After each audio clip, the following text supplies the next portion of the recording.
All right, thank you, everyone. So I'm going to call this meeting of the Denville Township Board of Education to order.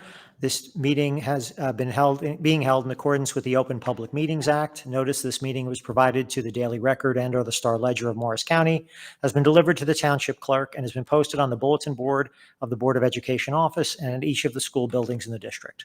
Roll call, please. Mr. Anderson, Mrs. Sedalis, Here. Dr. Arunatatasan, Here. Dr. Moore, Here. Mr. Kim, Here. Mr. Cass, Here. Mr. Capello. Here, Mr. Anderson is running late. He sends his apologies. He's going to be here as soon as he can. Now we will stand for the Pledge of Allegiance.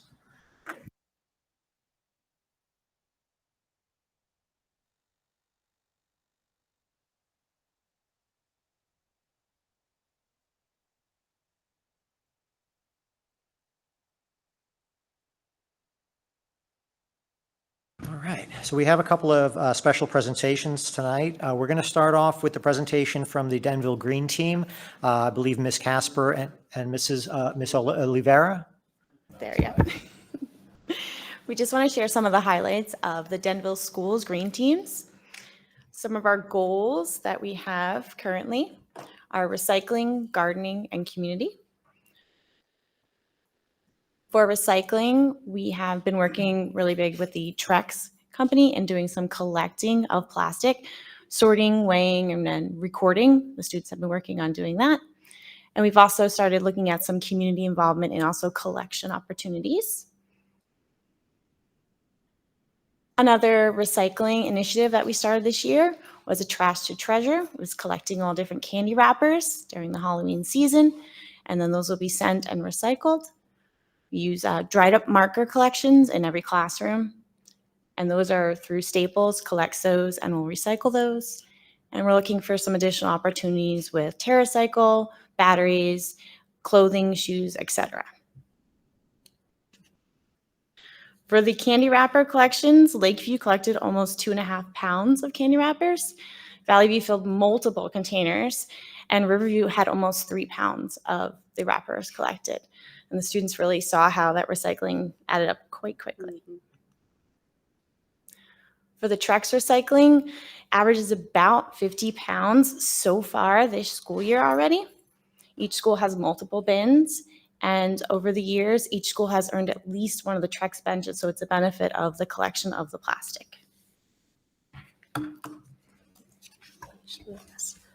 So our second goal is in gardening. Last year, we were lucky enough to get a climate change grant that we were able to purchase 3 tower gardens that are held at Valley View for sustainability and sustainable farming practices. We additionally have outdoor gardens in each school. So the goal this year that we're trying to do is to have student involvement all year long. So not just in the spring and the summer and early fall, but all year long with the tower gardens.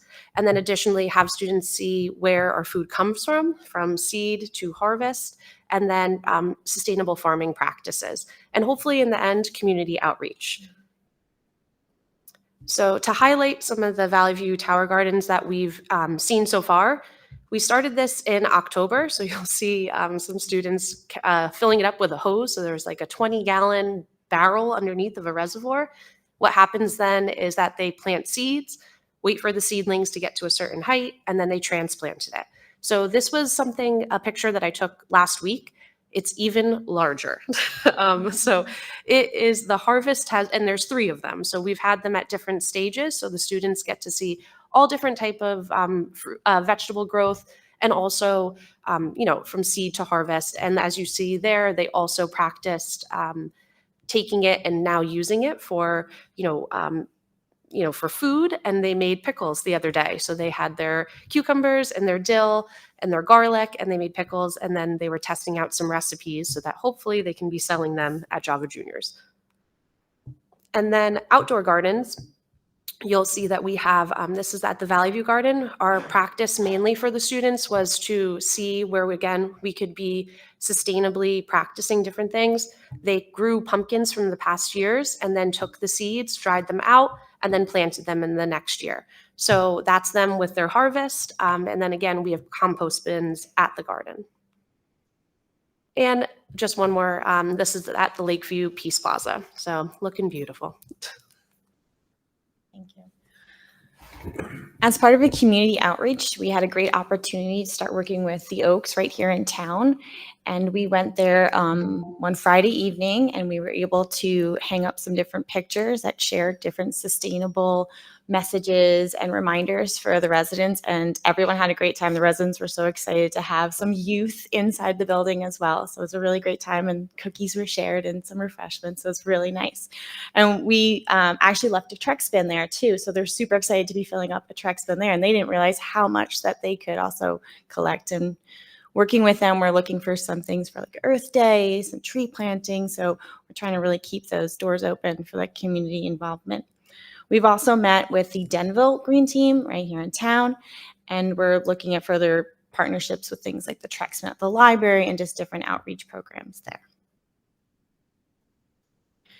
A huge outreach that we do have is Sustainable Sunday. Last year, we had all schools attending it. There was artwork, shared projects, interactive stations, cross-curricular learning environments that included even a station that had some Spanish language that integrated our theme of gardening. Here are just some other pictures of student involvement there, some of their artwork, a picture with the mayor in our little photo booth. One of the activities, Mr. Corman, Valley View principal, with some of the students in our photo booth there. There was a little I Spy scavenger hunt that the anyone in the community who attended was able to go around and find different birds that the students had drawn that were shared around the farmers market. And the Valley View band also attended, which was great. So they shared their time and performed for us. So for the future, our current plan for this year is to continue district-wide field trips, include all 3 schools so that we can have some kind of connection for the elementary schools coming up into the middle school. Additionally, we're just looking for any field trip opportunities for individual schools, whether they be virtual or in person or in community, like in the Denville community. There's probably a lot of opportunities that we are just looking for to start. Additionally, we are hoping that we can just increase the knowledge of sustainable practices between the community and our students. And we just like to highlight what we did last year is something that we're hoping to continue.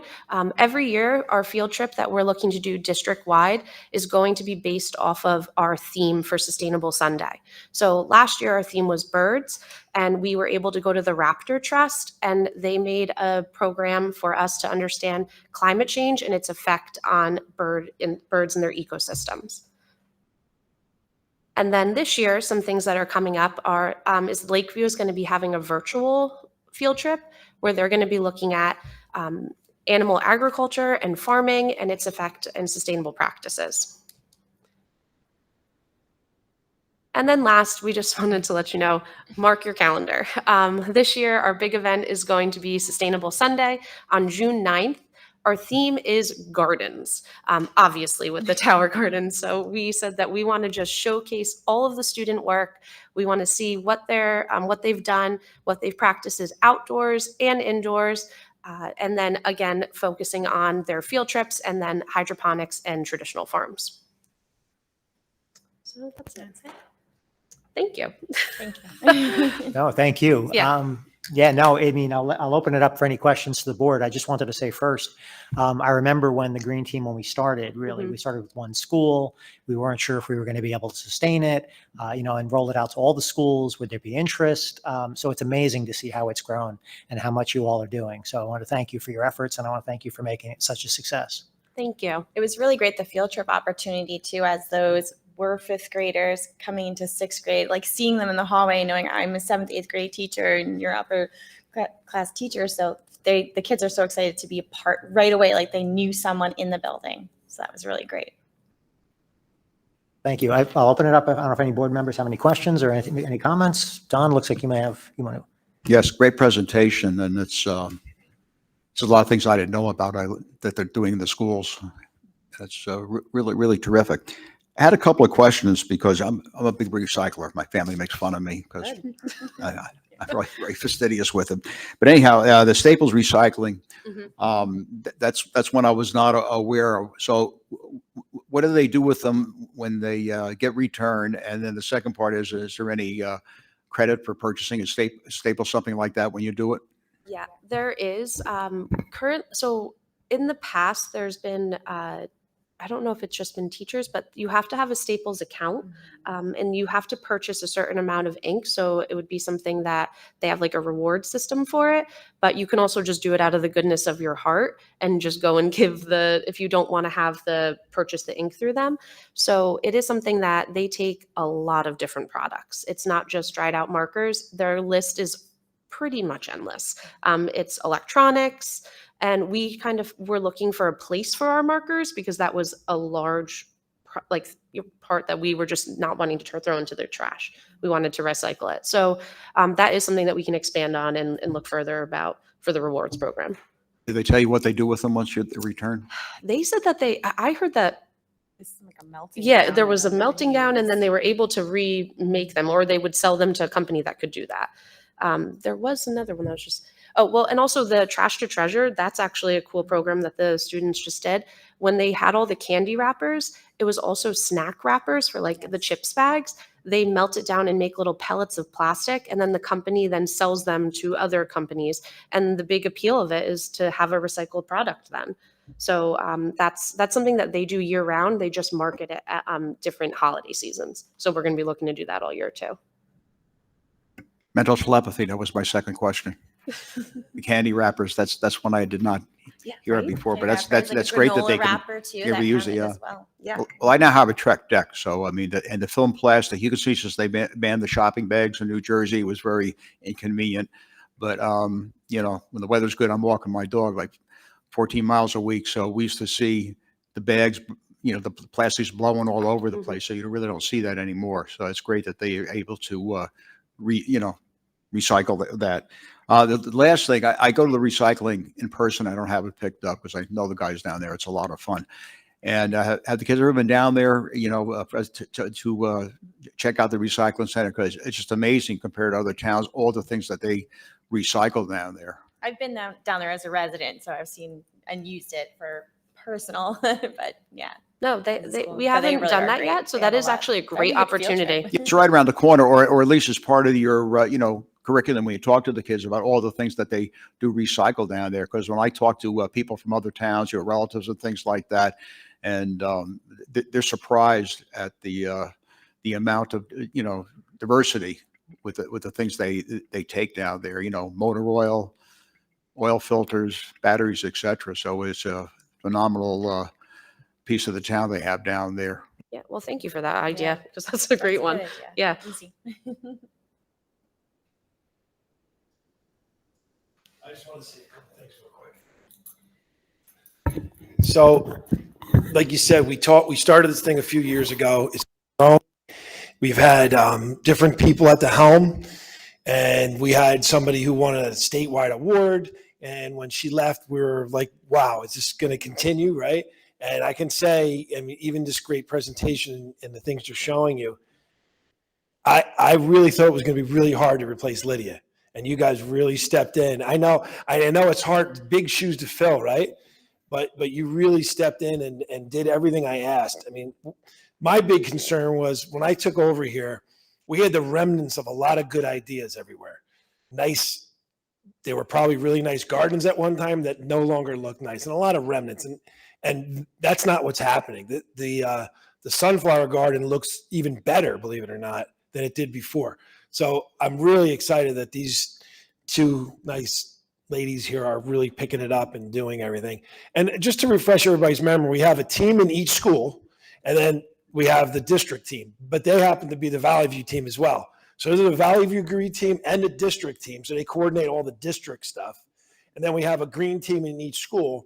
And we've been doing the plastic bag thing for a long time. And Don, I'm pretty good recycling, probably not on your level because I don't have as much time to do that as you do, but I do spend a lot of time recycling, and I like the plastic bag thing. I actually bring my plastic bags to Riverview all the time. So, yeah, I mean, I was thinking maybe we can co-op with the town on the plastic bags, because that might be a place where a guy like Don might go and drop off like 2,000 plastic bags once in a while, and we'll have them, right? And we can make Trex things out of it. I have a Trex deck too. And I don't know if you've seen it. We have Trex, we have Trex benches, Trex wind chimes, right? And you guys made enough arugula to actually sell it, right? So they had, I saw an email that came around saying bags of arugula, $1, right? So it was going to the kids fund and keeps funding the stuff. And I was like, wow, that's a good amount of arugula, because I saw it when I went in your classroom. I was like, this thing is really cool. It even if it didn't work, to be honest with you, it would still look cool. Like, you look at it, you're like, this thing's cool, even if it doesn't make anything. It's pretty cool looking, right? I mean, it's like, and all the kids are working on it and using it, and they intertwined it with some of the special ed classes that do the community-based instruction, and now they're working on it. I mean, it's just been some really good things that have taken place even after our last leader left. The new people are coming in and really done a nice job. So I wanted to thank you. I wanted to remind everybody, that this has been going on a long time. You also came to me and asked me if you would do the next round of sustainable jersey. I know you guys are thinking about that because our sustainable jersey thing is up for renewal. So we're trying to do that. And I don't know, it just seems like a good time to be in our schools when it comes to green, sustainable stuff. We're continuing to grow. So thank you.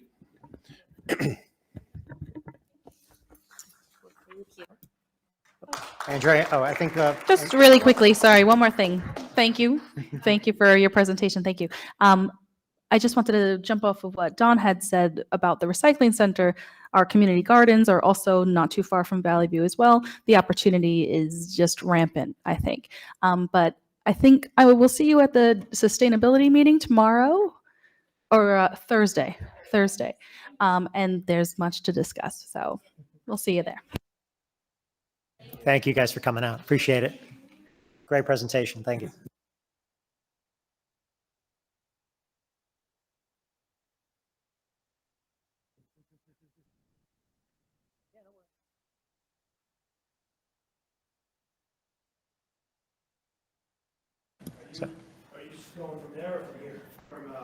So for everyone online, we're just going to take a minute to change up for the next presentation, which is on our Space Considerations Committee report.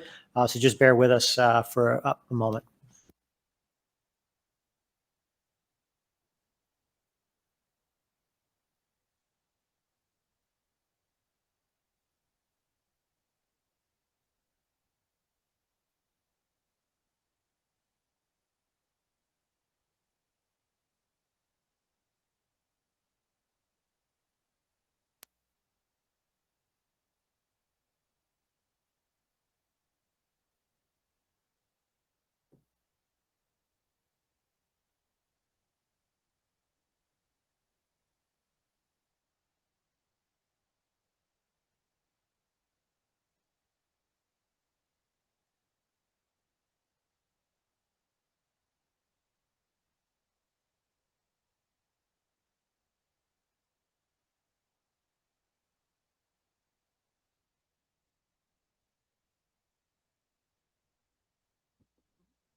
Okay, yeah. I just want the, Yeah, because I think you got to go to the view mode, right? I think that that bar is blocking it, right? so, Why don't you do stop sharing first? stop sharing, Yeah. okay, And then doesn't that, no. okay. Where's the, Yeah, I want to go full screen. yeah, no. Uh-huh, There you go. Okay. Perfect. Now you share it again.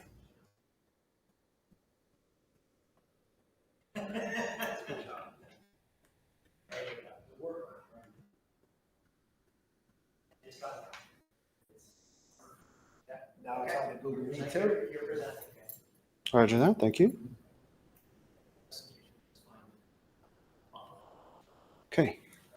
Thank you all for your patience. We are going to move on to our Space Considerations Ad Hoc Committee. This is a committee that we formed this year to look at space considerations and look at enrollment going forward with some projections we received. So this is the report that was generated by that committee. Mr. Kim will be delivering the presentation. So Mr. Kim, whenever you're ready. Yeah, great. Thank you, Mr. Capello. Good evening, everyone. Good evening, board members. Good evening, administration. And good evening to any members online, whether YouTube or watching us live. So yeah, we have basically, this committee was created to discuss the future space considerations, this ad hoc committee. And of course, give me one second.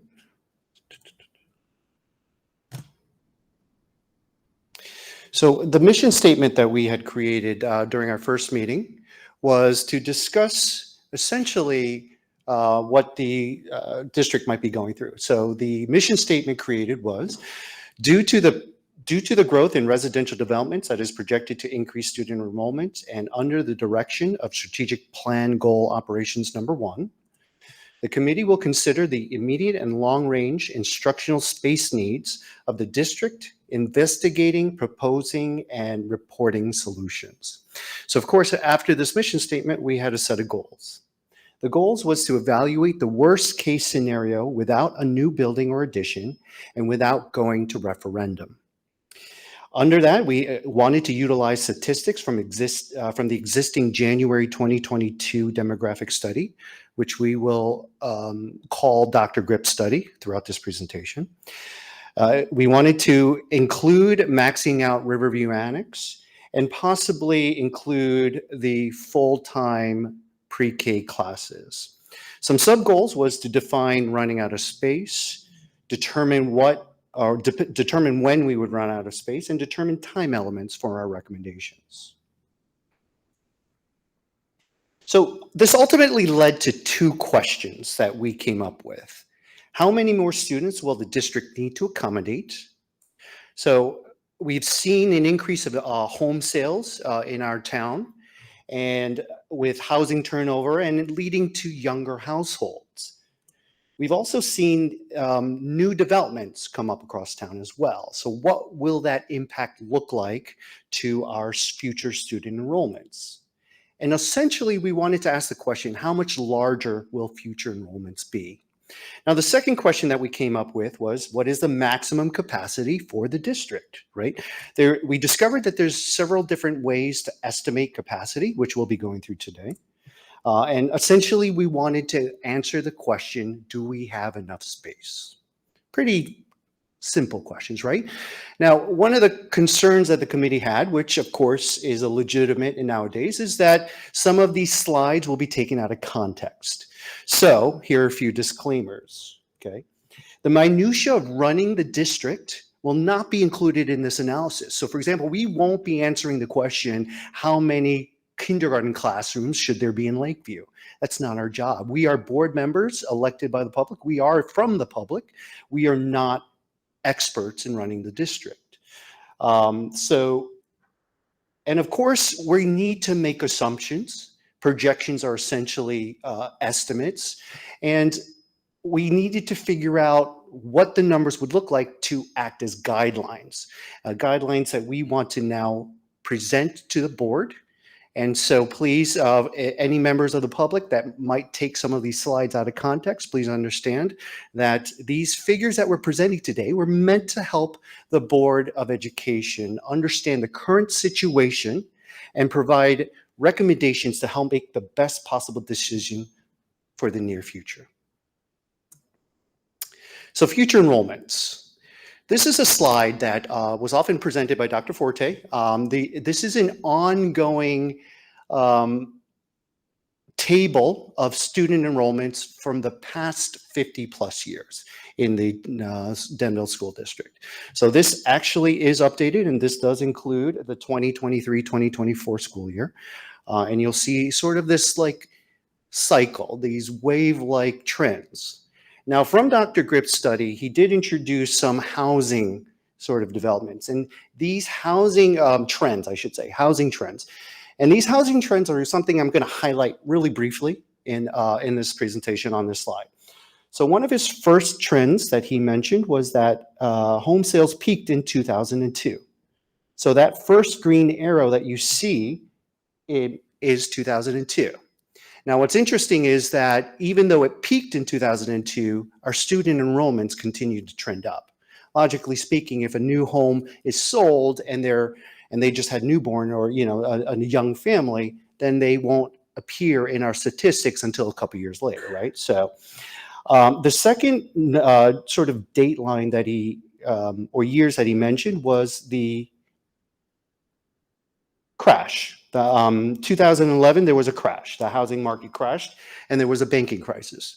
So during the period of 2008 to 2012, home sales was lower.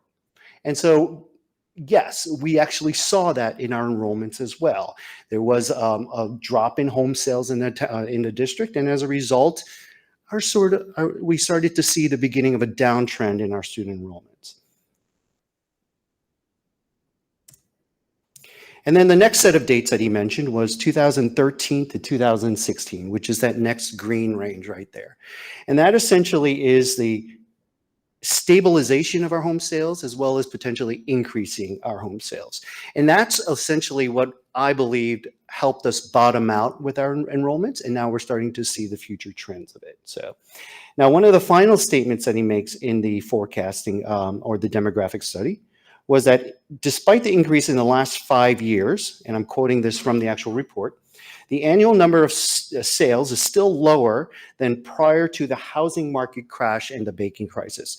So leading up to the banking crisis and the housing crash, when the district or the township saw a huge uptick in sales, the last 5 years did not sort of match that trend. And so that's sort of what he mentioned in the study.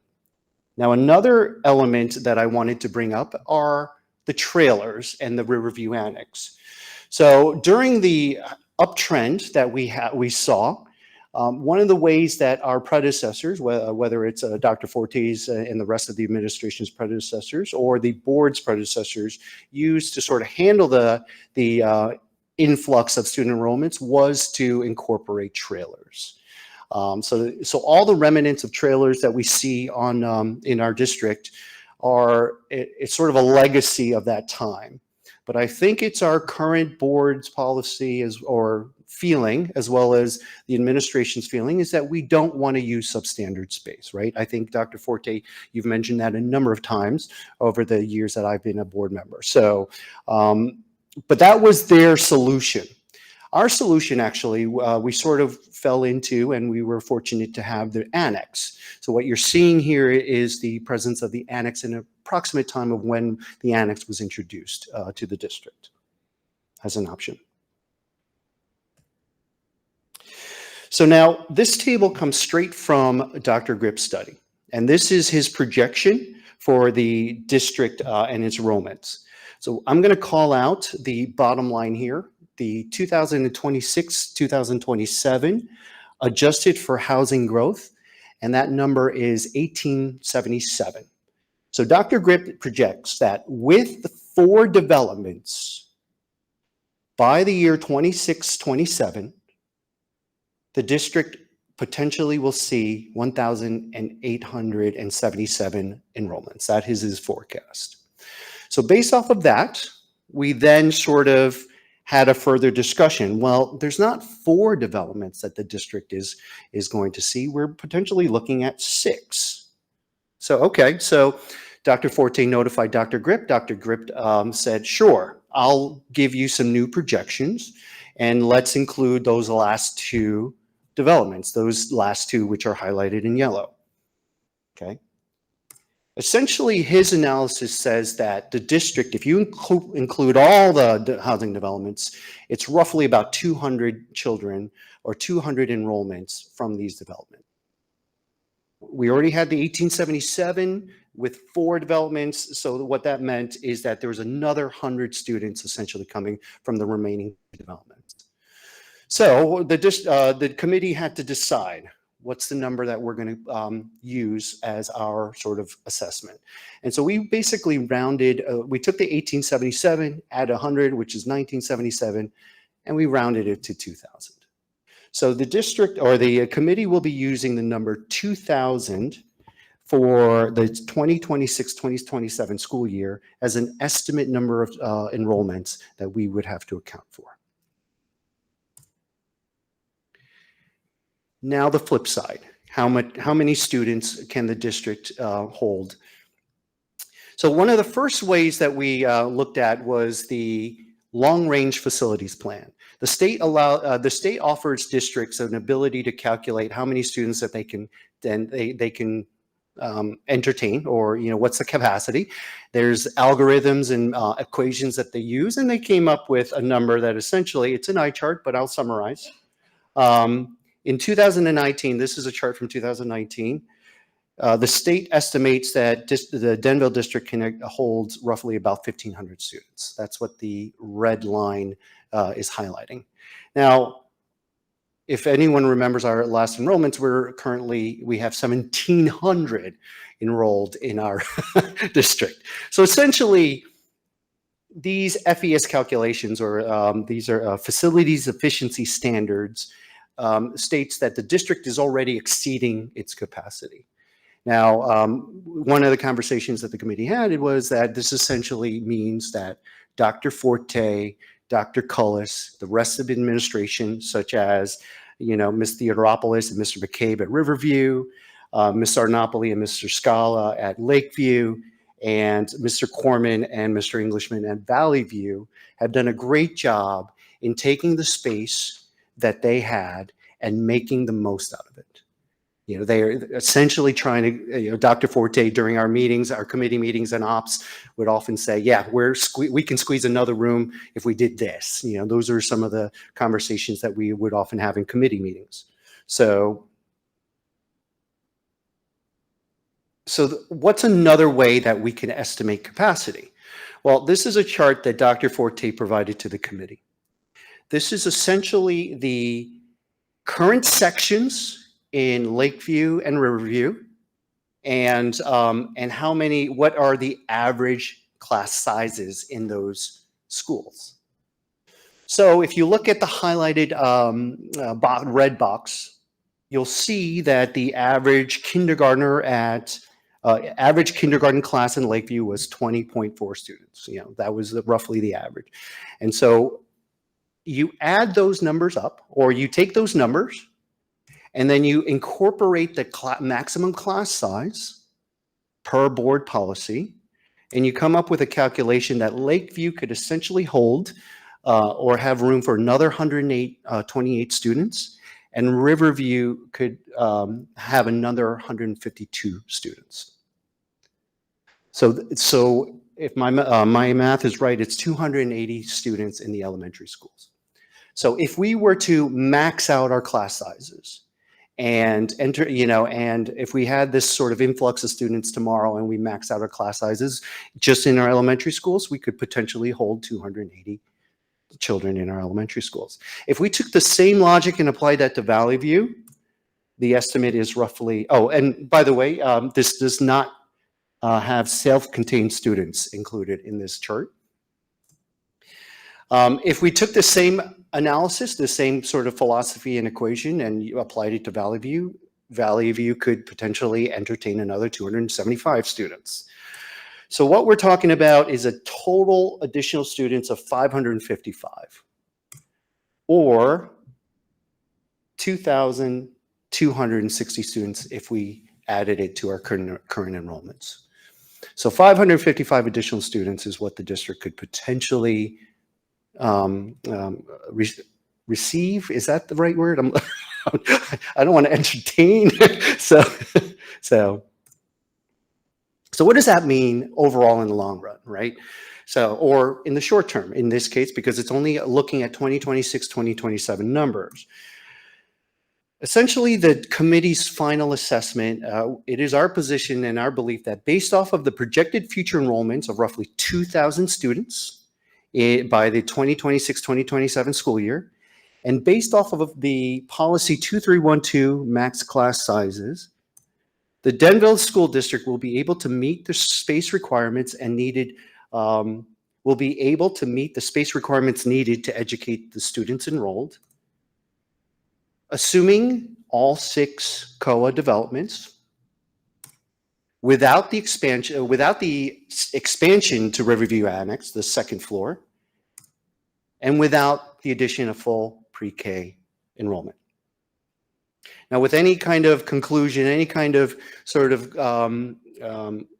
statement, there's always a but, right? So the however in this case is that there are risks to this assessment that I'm presenting today, that the committee is presenting today. The first, of course, is the inaccuracies of any kind of forecast, right? Dr. Grip projected by the 26-27 school year, 1877 students. With the addition of the other 2 COA developments, 1977. So if that number is nowhere close, then we would, this assessment and this recommendation would be moot or would be inaccurate. If there are changes to the policy 2312, if the board decides that we want to reduce the classroom sizes, you know, by policy, then we would need to probably run this assessment again. If there are additional COA developments in the pipeline that we don't know about, or if there's another round of COA that occurs. And finally, if the board decides that we want to entertain the idea of a full pre-K grade level. So what are some of the recommendations coming from the committee? So we believe that we should sort of try to implement some sort of monitoring system. And by that, it could be as simple as, you know, communicating what the enrollment numbers are every month, and then reminding ourselves what Dr. Grip's numbers are, so that we can look for potentially inaccuracies, or if it's trending higher and faster than Dr. Grip is projecting. Okay, and we want to look for these fluctuations to see if there's potentially some inaccuracies. If there are, then we commission Dr. Grip to run a new demographic study. All right, so if the forecast discrepancy exceeds 3 to 5%, we are no longer 95% confident in his statistic, in his projection, right? Sort of take some statistics that we've learned in our college years or high school years. And if we're no longer confident with those numbers, then we might need to rerun that demographic study. Or we need to rerun it anyway in December 2026, because that would be the 5-year window, right? We ran it in 2021. The presentation was in December 2021. We also believe that it just sort of makes sense to expand into the second floor. There's no urgency right now of Riverview Annex, but if within the next 2 to 5 years, maybe we should have it ready so that we're not surprised by anything. And so we believe that, you know, the architect can even provide us with a proposal of how much it might cost to renovate the second floor of Riverview Annex. This will essentially provide the district 4 additional classrooms, or roughly about 100 additional students, assuming no changes to the policy. Other recommendations. There were thoughts that maybe there should be a discussion with the IMP committee to see what is the realistic or the possibility of a full-time pre-K. There has been mention of certain hurdles or certain issues and challenges. There might be a 2 or 3 year delay or something like that, but that could be something that could be further discussed in IMP, as well as if the class sizes are currently optimized. Do we need to change you know, with the strategic planning session, there was a push to try to lower the classroom sizes. So that could be a discussion or conversation for IMP to have. And of course, if we do have more classrooms available at Riverview Annex, and IMP or Dr. Cullis or Dr. Forte could assess if and when additional classes can be in Riverview Annex, whether it is a 3rd grade level classroom or whatnot. So we also felt that it was important to continue the relationship and the communication with the town council and the leadership with Denville. Dr. Forte's constant communication with the mayor. Is there any hints of potential more COA developments that we are unaware of so that we can plan accordingly? Then we can reassess and have another ad hoc committee. And that sort of concludes the presentation for our ad hoc committee. Mr. Capello? Thank you, Mr. Kim. Yeah, I'd like to open it up for board member questions. We can start at either end, and any questions you might have, please feel free. Don, do you want to start, or do you have any questions, or? I'll start out with just a great presentation and analysis that the committee put together, and it's great, and it just covers a lot of the issues and everything there, and also has suggestions that, we're not going to think and talk about it. We do have some plans. I'm not saying we're going to do all of them. We have to vote on them eventually, but and you look at the Riverview Annex there, boy, I tell you, that was a gift that we got just the right time. So that's really good. I also like the fact that you're gonna have to do another demographic study at some point, and that one bar graph you had there with the housing sales, and then the future where the student count went up after that. And I'm sure we'll be seeing that with a lot of these people pushing strollers around my neighborhood as well as other neighborhoods in town. So I just think I really don't have any questions at this point, but some people will look in on this, but I think we really need to get some communications out there, just blast this out there so everybody's aware of it and sees exactly what the presentation is, and not getting filtered from a neighbor or somebody complaining and putting out false information. I think that's really, really important. And the other thing, which is a little distance, but I've talked about it in the past, is that just the political environment in this state here, where you have just acres and acres of pristine woodland just being completely destroyed. And yet, every time I go past the Franklin Avenue complex now several times a week, where the traffic's all jammed up, and you see all the other townhouses there, and all that woodland is gone. It's a big problem environmentally, which really doesn't get talked about, the destruction of the woods. And going back to the Gene File era days when he was the mayor, where they had a plan in place where they renovated, our fair share for the towns was in the urban areas, where they rebuilt buildings and rehabilitated them, and they were beautiful. So you can find suitable living space and affordable living space with people without clear cutting acres and acres of woods and changing the characters of towns like ours. Thanks, Don. Dr. Moore, any comments, questions? Yeah, thank you very much for your presentation and all your hard work, guys, and sifting through all those numbers. I think I have just a question or two, probably more for Dr. Forte and Dr. Cullis, because I'm just curious, because they're big block numbers. Are you confident that it's possible to even out Lakeview and Riverview by resectioning things off? Because you're talking about maybe a huge amount coming on more the Lakeview side, and if we're talking big numbers, it doesn't quite, can they be spread out over all those classrooms, or is that definitely possible, or is this just like we might be able to do that?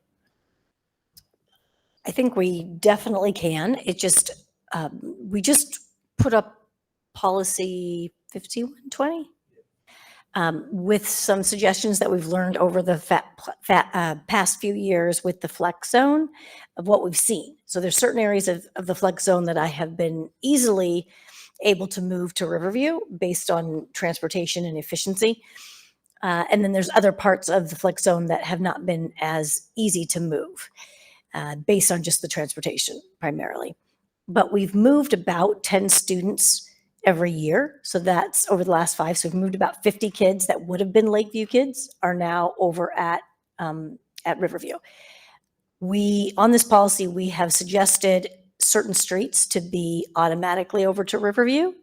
and then kept some streets in the flex zone. So we were slightly reducing the flex zone so that parents know we've added streets that are more Riverview section and not so much flex zone. So when we look at that policy, and will be up for review over the next couple of months, there's many streets that are now Riverview. So the plan is, I looked at how many students we've been getting out of those areas to see, okay, this bus area takes 20. So like the bus station over by Essling Lake Road, there are about 20 students that are we have two buses. One goes to Riverview because they're the younger students, and we still have some of the students that go to Lakeview because they were older students when we put in the flex zone. So there was about 20 students on that bus. So using those estimates, in the future, 20 kids on that bus stop would be going over to Riverview. So we did look at all of those numbers, and I think the biggest change that will help us is that we reflected on what we did 5 years ago on the flex zone, and which streets now are going to be. Can we actually say this number of students come from this area that will now go to Riverview? So our estimates are much better. When we first made the flex zone, we were like, okay, we're taking a chance here where we think this number of students would come from this area, but now we have much better estimates of where the kids are. And then we're kind of looking at the area behind Burger King, south of the bridge. Is that north? South of the bridge. North of the bridge, like behind that area. So, if we look at that policy, we are using the data that we've taken for the last 5 years to move them over. Because ideally what would happen is we'd have one more section. So 20 more kids per grade average at Riverview than we have now. So that would give 5 sections at Riverview, which would free up some space. We currently have 5 sections at Lakeview, free up some space for the new students from the new developments. We do also in the policy, you'll be reading, it's first readings tonight, next one's January. 3 of the new developments would be at Riverview. So the current one that's already being built at next to Morris Knolls, the Enclave, is scheduled. It's in the flex zone because we want to have the flexibility of not putting them there if we needed to put them there. But the plan right now would be to send them to Riverview. The Station Village, which is the one by Chico's, that's planned to go to Riverview, and the entire area of Essling Lake. So not just that Essling Lake Village, but all of that area back there where there's a couple streets. And then if that new development goes back there that they're talking about up on the hill there, they would go to Riverview as well. That's the plan right now. So some of the new developments that are being proposed are already planning to go to Riverview. The ones that we didn't move to Riverview would be the ones that are actually further like past Lakeview. In other words, you drive by Lakeview to get to Riverview. That's the current plan right now. But you know what they say about plans, right? So you will see how it goes. We're going to the biggest thing is going to be monitoring, like Mr. Kim said. So I guess, and with the movements, we've successfully moved about 8 to 10 kids every year, and now we'll be looking at 20. That's kind of the plan, and that would move 120 students from one building to the next, freeing up spots over the next, this takes years to do. Yeah, because remember, we don't move anybody who's already there. And we do, like if you start kindergarten, we let you pass. If you want to move, we may be able to do it, but we don't take somebody who's already been set there. What about siblings? Are we allowing siblings to stay at the original school? Yes. With the other kid, right? We asked the parent if they're okay going to the new school, but so it does take a little time. We could be stricter about it. I mean, that's definitely, we could do that, but we're not at that point yet where we think we need to do that. Thank you. I guess my other question is just since self-contained classrooms weren't part of this, is there any concern that if you're maxed out in classrooms and all of a sudden you need an additional self-contained classroom that we're going to be in a bind? Well, not at this point because we haven't maxed out our numbers in the self-contained. However, we have to keep that in mind that moving students over to Riverview frees up just additional classrooms for however they're going to be used at Lakeview. And that's what we need to do. We know we need to start freeing up some classrooms. We do have a few classrooms, and of course, we don't want to get to that point, but if we it came, it happened in August and we're starting school in September, then we have, then that means that there's not a separate classroom for the Riverview staff to do their specials at Lakeview. They would just have to be on the cart, So there's like emergency things that you can do if we find out at the last minute, but I think our planning is going to avoid that. Thanks. Great, thank you. Dr. Arunachitessan, any comments or questions? Nothing at this time. Okay, thank you. Move along to Mr. Anderson. Yeah, thank you, Mr. Kim, and everybody for pulling this all together. I know it was a tremendous amount of work. I guess a few quick comments and maybe just a reiteration of what you had said before about the class size. I think that's a really big one, right? We saw at the strategic planning meeting how important that was to the public on our class sizes. So I do think it's very worthwhile to put that on the IMP committee agenda. It's probably a bigger item than just one meeting, but something we really need to discuss as to, are we giving the appropriate guidance to our administration based upon what the public is looking for? Because your assumptions are obviously based upon the max class size, which do we know like right now, our average class size versus what our max? So you're saying we can go to if we go to the max, we can fit it. What does that mean for the average class? And sorry, I apologize. I was in the car listening for part of the way over here. But averages. So yeah, going back to this slide here, I guess it depends on the grade level, right? Because every grade is at different points. So for example, Lakeview, fifth grade is 22 already, the average class size. So there's not as much room to grow as opposed to Lakeview's third grade, which is averaging 18.6. So forgive me, I lost the question. What was your question again? It was just in relation to like, compared to where we are now, Right. How many more students are we expecting in a classroom if we go to the max? So yeah, so grades 2 through 5, max to 26, and we're looking at potentially anywhere from 4 to 8 children per grade per class size on average, right? So, and this is why it's so difficult. I don't envy being in Dr. Forte or Dr. Cullis's shoes, because once you hit that number, do you go to a new classroom, or additional grade for that school, or how does that work, and stuff like that. So I do believe that Riverview had a little bit more room compared to Lakeview, but I think that was that discussion of trying to get the kids over from the flex zones and maybe rearranging the flex zones. So, but. And then do you have the numbers for Valley View out of curiosity? So go ahead. We didn't put them in there because it's totally different, because the classrooms could be shared. Like, in other words, if there's a Spanish classroom and it's used for 6 periods, that could leave 3 periods open. So it's a different kind of setup for that. And right now, Valley View has no issues. So we really focused on the 2 elementaries. Yeah.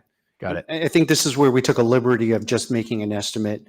There was a lot of layers and a lot of complexity for Valley View. And so we had to, from my perspective, I thought we had to come up with a number. So, but Dr. Cullis. I was just going to say at Valley View, you're looking at math and language arts around core classes, around 16 students a class, some smaller. And then the bigger classes might be your advanced class or your accelerated class that maybe there's only one section and so there's 25 kids in that particular class. But for a typical on grade level course, you're looking at about 15, 16 students in a class. Okay. So, ballpark figure, we're talking about somewhere between a 20 to 40% increase in the amount of students in each class if we go from where we are now, right? So you're talking about 20, we have on average somewhere in most classes here. And then we're talking about going to 26 in the 2 through 5, right? And 23 K through 1. You'd have to look at the numbers more specifically, but it is a pretty big increase. And I think I'm not sure if the public is in support of that type of increase based upon what we heard at the strategic planning. So I think that's an important factor that we really need to look at. I am not in favor of all the other possibilities. If we have to go to, I mean, not in support of like running to something where we have to build or anything else. I just want to make sure that we understand, if we increase a class by 40% compared to what they're used to, that could be ramifications from parents and staff and administration and everything. So it's just something we need to, I think, look at.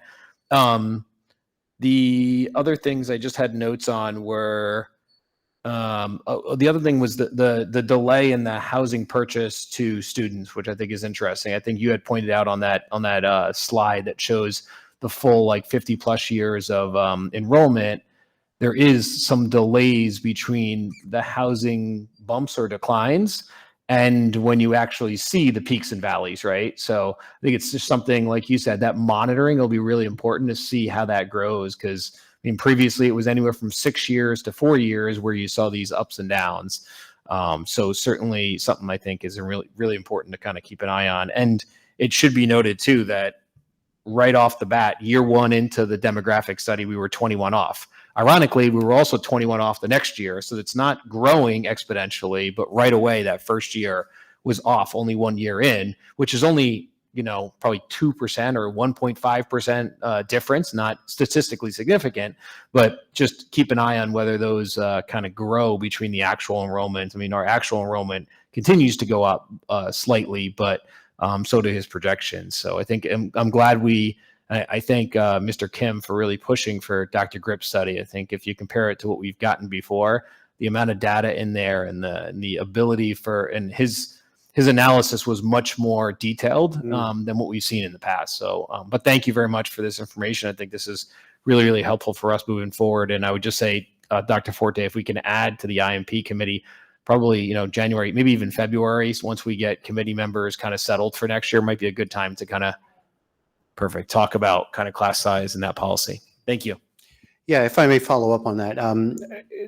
Mr. Anderson, that comment that you made, because that always resonated with me, how, Dr. Grip's numbers are not quite like hitting the mark. I just happened to look at 2022 enrollment versus this year's enrollment, 2023's enrollment. So 2022 enrollment was, in September, it was 1,680. This year's enrollment was 1,690. So there was only 10 more enrollments compared to last year. So granted, Dr. Grip's numbers are off. I do think that sort of like the law of averages, as time goes on, his numbers will sort of fall into place. Like if you look at next year's projections, he's actually projecting an additional 70 students for next year. If you don't include the developments, if you do include the developments, it's almost 75. So his numbers year to year have some sort of degree of discrepancy, or some ranges, I guess, of differences. So that may account for some of our. And I think that's why it's statistics, right? And so long as it falls within a 95% confidence level, I think that's, or 2 standard deviations, then we should be able to be confident with his sort of projections and numbers. So, yeah. No, I agree with that. I think, when do we snap the line as far as what we consider our enrollment? Is it October or is it October 15th. October 15th. So if I look at I was looking at the October enrollment data. Is that correct? In other words, now we look at that sheet and has the tab for October. Is that the correct number to look at?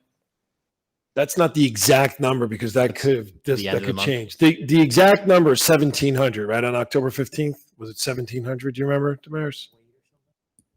It was about 1701 on October 15, and we have to take those numbers exactly on that date. And Got then it. by the end of the month, it could change. Yeah.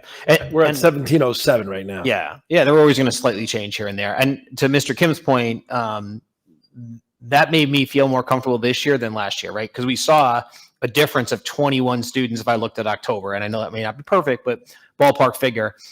And then I was worried if we saw a 21 student difference, we could see 42 if that continued to exponentially. But what we saw was the exact same 21, right? So whatever that was off, it didn't grow in the second year. So I agree with you. I think that the data is going to kind of even out a little bit, and it'll be the one question I guess I have, and I think I saw it in the report, but I can't remember, was when there's been other large developments built in town, particularly Berkshire Hills and the Forges, when did those particular developments peak for students? Because that may be really important as we look at new developments, because when they become inhabited from when we peak with students, that data may be really important. I don't know if Dr. Grip necessarily included it or not, or if that's something in our town that's a little different. I thought we looked at it at one point with Berkshire and Forges. Those are the only two we really have. It's not statistically significant when you're talking about two developments.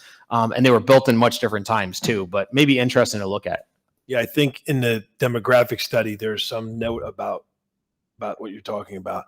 And I think Berkshire Hills is much bigger than the ones they're talking about. Am I right? It is, but it's older too. That's the problem, right? So it's hard to say whether that's, yeah. I was shocked when we looked at it at how many we get out of the Forges. I never felt like we got that many. I always thought Berkshire was bigger, but the Forges has way more students coming out of it than Berkshire, if I remember correctly. So. Thank you. Yeah, go ahead, Ms. Natus. Thank you, Mr. Kim, for your presentation. I think what we can do is just prepare the best we can and then be vigilant moving forward. I looked it up really quickly. If you look at slide 7, Berkshire Hills was built in between 1995 and 1999. It doesn't really help you right this very second, but then you can see the uptick from there. But I mean, it wouldn't have been that huge of a growth. I think it was about 200 homes in Berkshire Hills. I don't remember off the top of my head. Anyway, thank you very much for your presentation. I don't have any questions. I think, again, what we can do is do the best we can with what we have. We have 3 schools. We have the annex. To the best of our ability, make the best choices that we can at this time. Great, thank you. So let me just wrap it up by saying, of course, Mr. Kim, I want to express, my gratitude to you. You've driven the charge with with Dr. Grip's study. The importance of that. This has been something that has been on your mind. You've taken the lead as far as the board goes with looking at the demographics, looking at our space needs. So, and I want to thank you for this presentation. I mean, in my mind, it's fantastic. It was a lot of information. Being on the committee with the other members, I remember the first couple of meetings, we were trying to get our heads just around the data. So thank you for helping kind of bring this together, make it coherent and understandable, and coming out with an analysis, which I think is top notch. So I want to thank you for all of that. This is a tremendous work product that I think is going to serve the board going forward. Mirroring some of the other board members' comments. We have to kind of roll with the punches from here. This is our best guess with the available knowledge today. Tomorrow, some element will change, will be different. So, this is a snapshot in time to some extent. But I do think it gives us a way forward. Dr. Forte and I today had a meeting with some of the PTA presidents. We wanted to give them a preview of what this was going to be. Also to tell them, to try to watch online if they couldn't be here. Their comment was, yeah, we very much understand Denville is a town on the grow again. They all see it just like we do. The idea about expanding and the limitations we have of adding on or building a new school are obviously, significant. But what they said is, it may be a situation where there has to be some pain involved, right? Where we do start to hit those upper class limits, those sizes, where it does start to, we have a kindergarten class with 22, 23 kids in it across the board. Parents are going to notice that. Teachers are going to notice that. We're going to notice that. And it's going to be a pain point that I think is going to, really tell us that something needs to be done.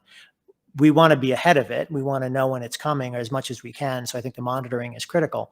But, we may, unfortunately, just because of the nature of schools and how we do this, the pain may have to come first to some extent, right? And that's going to be the indicator of that, somebody, maybe not us, another board will have to make a move. But I think hopefully we've set them up to do that. So again, thank you. I appreciate it. Thank you. If I may, do you want to go ahead, Mr. Manager? No. Yeah. Full disclosure for the rest of the board as well as the public. I came into this meeting thinking we need to break ground tomorrow.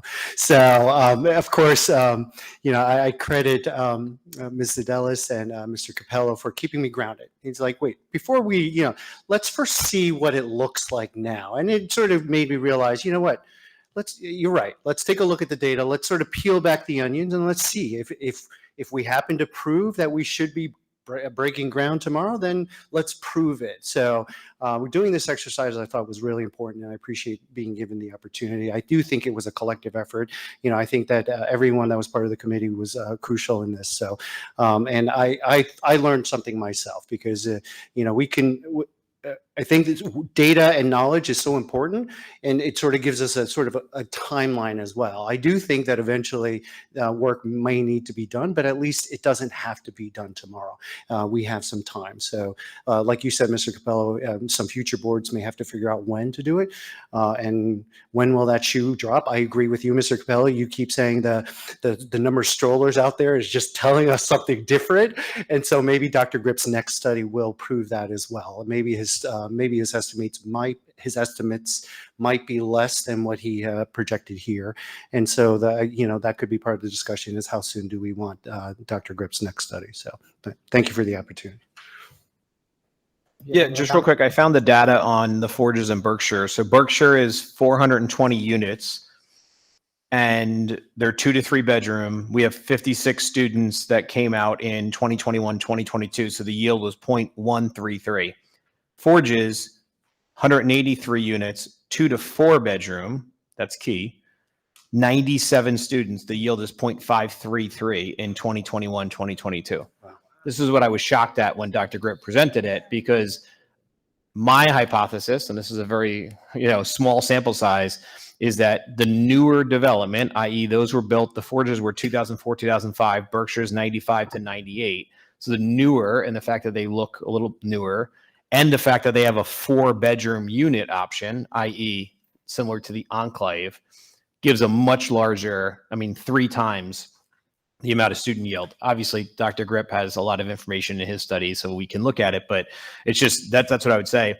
The only other thing is, in that monitoring, you mentioned, right, like, it's a 5-year process if we said we needed to do anything, right? So it's really important that I think we determine that time, like, what's the red line that we're going to say, we need to start having a conversation about 5 years from now. Because yes, it needs to be reactive, Mr. Capello, but if we're too reactive, if the classroom sizes are maxing out, we're literally going to go back to trailers. And I'm not saying we're even at that point. I don't want somebody to even take that as a sound clip here at any way, shape, or form. We know you're discussing it.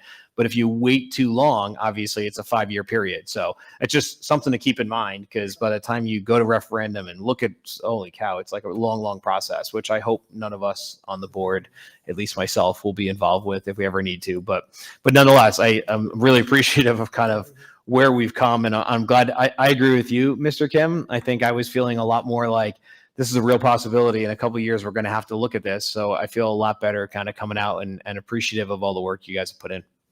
Yeah. No, and Mike, I think I agree with everything. I do agree with everything you say.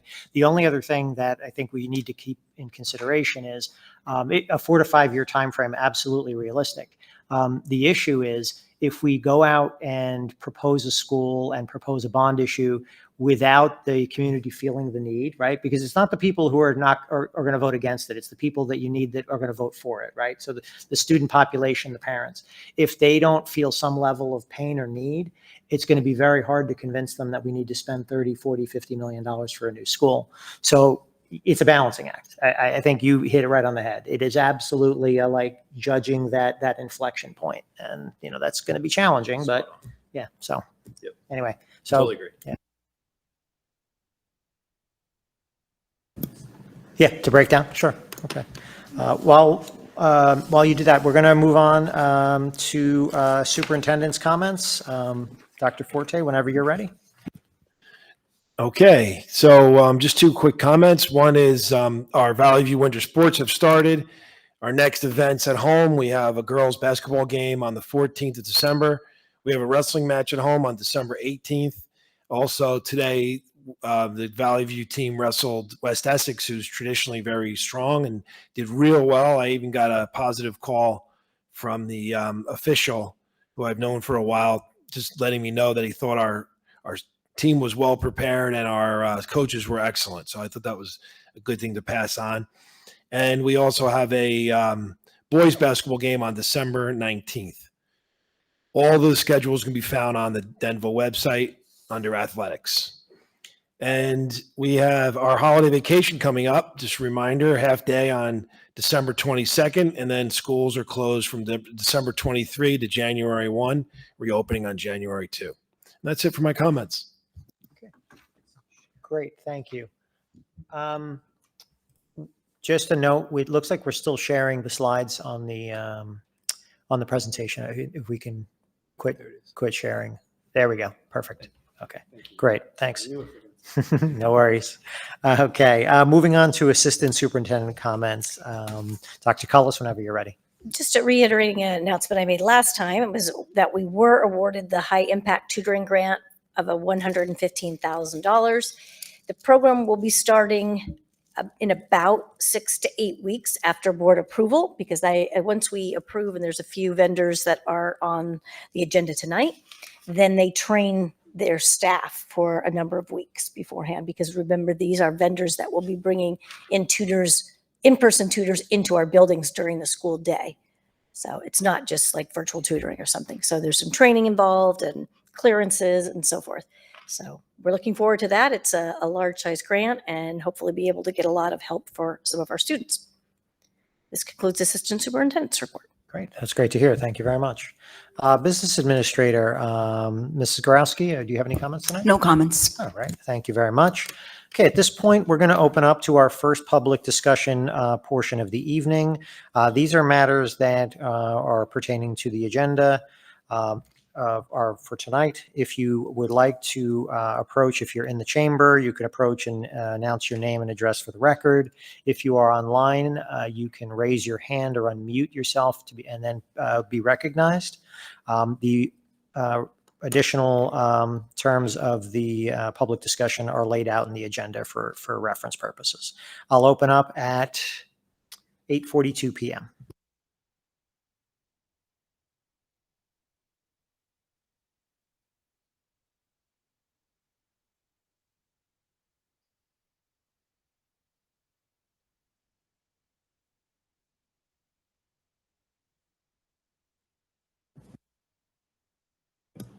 Okay, seeing no one in the chamber and no one online that wishes to be recognized, I will go ahead and close our first public comment section of the evening at 8:43 p.m. And we will move on to old business action to be taken. Mrs. Adelis, can I ask you to move us through these items tonight? Sure. So I move the following resolutions for approval. Be resolved, the board approve the following reports for November 2023: the treasurer of school monies, the board secretary report, education reports, report of student enrollment, report of health office, HIB case LV 2324.202, and HIB case Valley View 2324.04, and the minutes for the November 20th, 2023 meeting. Second. Okay, thank you, Ms. Adelis. Thank you, Mr. Anderson. Any comments or questions on these items?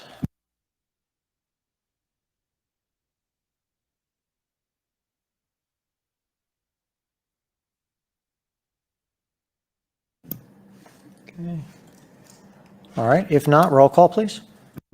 Mr. Anderson, Yes. Mrs. Adelis, Yes. Dr. Aruna Detasan, Yes. Dr. Moore, Yes. Mr. Kim, Yes. Mr. Cass, Yes. Mr. Capello. Yes. Okay, thank you. Moving on to new business action to be taken, personnel. Dr. Moore, can I ask you to move us through these items tonight? Sure. I'd like to move the following resolutions under personnel.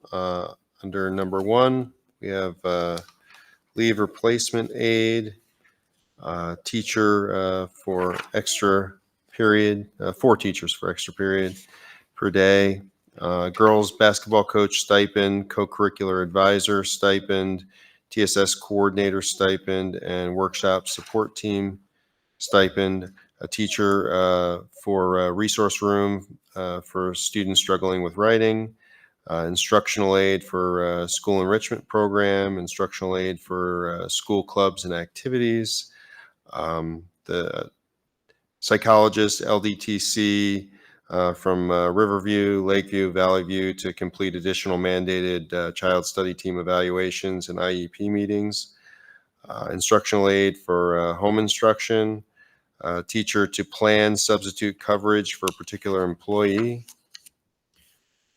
and principal cashing in 5 vacation days, the revision of the job description for reading specialist under number 2.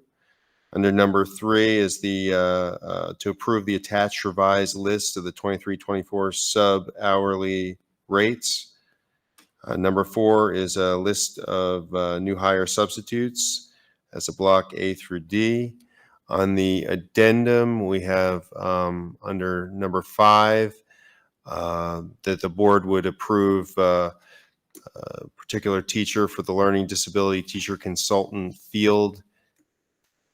Oh, it's not a teacher. Is that okay? But as a graduate student through Centenary University. And number 6 is a particular employee for leave of absence. Second. Thank you, Dr. Moore. Thank you, Mr. Kim. Comments or questions on these personnel items?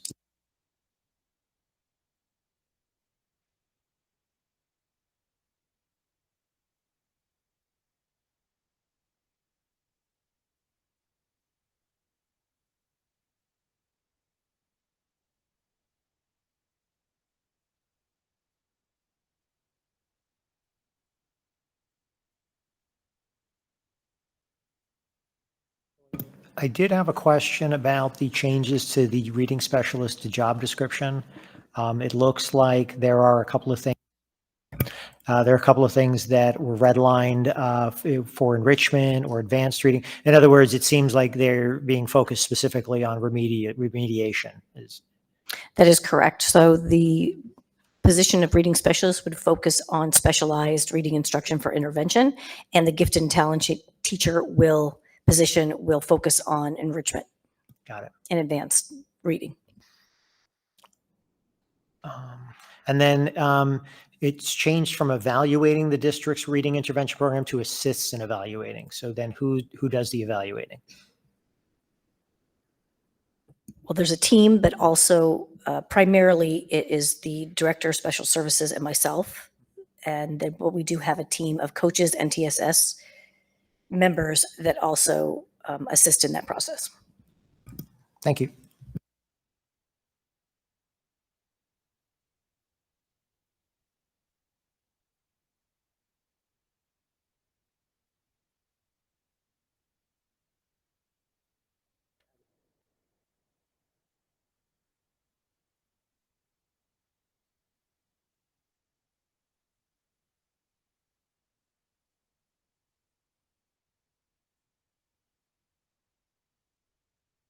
Okay. All right. Any other questions or comments before we vote?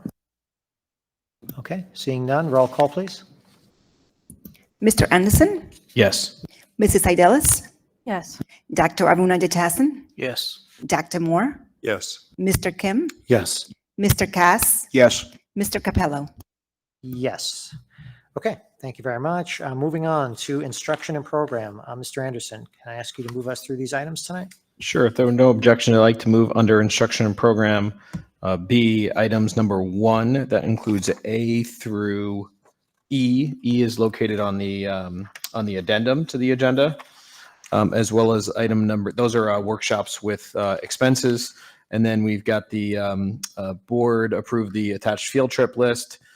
Item number 3 is to rescind a motion from August and then update for an attached proposal for professional development for the district administrative team. No cost not to exceed $2,350. Item number 4 is that the board approve the adoption of bike safety lessons to be incorporated into the health and physical education curriculum. Program was created by a former student, Aurora Lurer.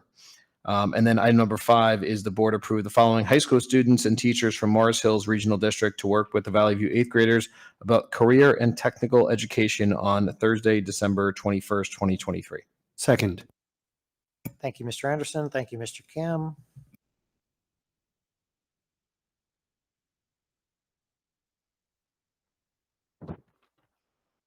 So, you know, Louise Holmes is replacing Donna Dennis, who passed away. I know I spoke to some of you about it. Just wanted to make sure. She was our coach for a while, and she passed away, and Louise is taking over the place. We already had an intro call with her. Thank you.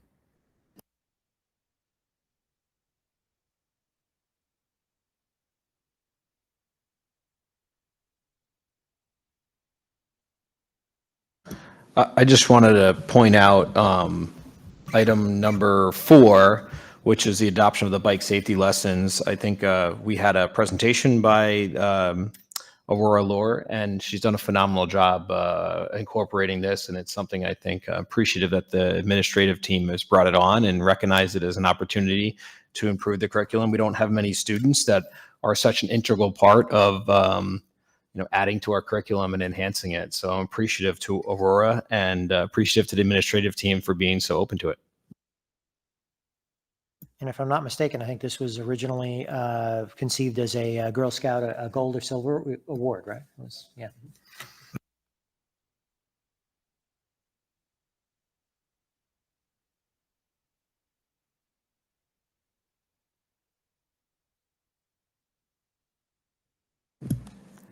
Okay. If there are no other questions or comments, we can move to roll call, please. Mr. Anderson, Yes. Mrs. Adelis, Yes. Dr. Aruna Jatasan, Yes. Dr. Moore, Yes. Mr. Kim, Yes. Mr. Cass, Yes. Mr. Capello. Yes. Okay, moving on to policy revisions. Actually, if there are no objections, I will move these items tonight. I move policy 2340 field trips and policy 5120 assignment of students for first reading. Second. Thank you, Mr. Kim. I'd like to open the discussion about the assignments of students, policy 5120. After our conversation and during the presentation, there's one section in the policy that I'm wondering is sort of outdated. I know that, I'll jump right to it. Typically, it's halfway, or no, at the bottom of the first page, bottom of the second page, and it says typically children in grades K through 5 living north of 46 and south of 46 will be enrolled in those schools. I feel like that trend is going further south. And so at what point do we think it's no longer valid, where 46 is no longer a sort of a geographical marker for us? I think you got to just follow down a little bit more and you'll see, because it says except for the exceptions in the chart. And then we have a new section that's identifying roads that are south of 46 but are going to Riverview. When I first took over, that was in the policy. We took it out because it was just the way it was working. And now we're kind of putting some of the areas back in. This is probably a policy that will have to be changed a few times. But I think in generalities, unless we want to list like every single street in the state, in the town of where would they go? I think in generalities, it's pretty much still north and south of 46.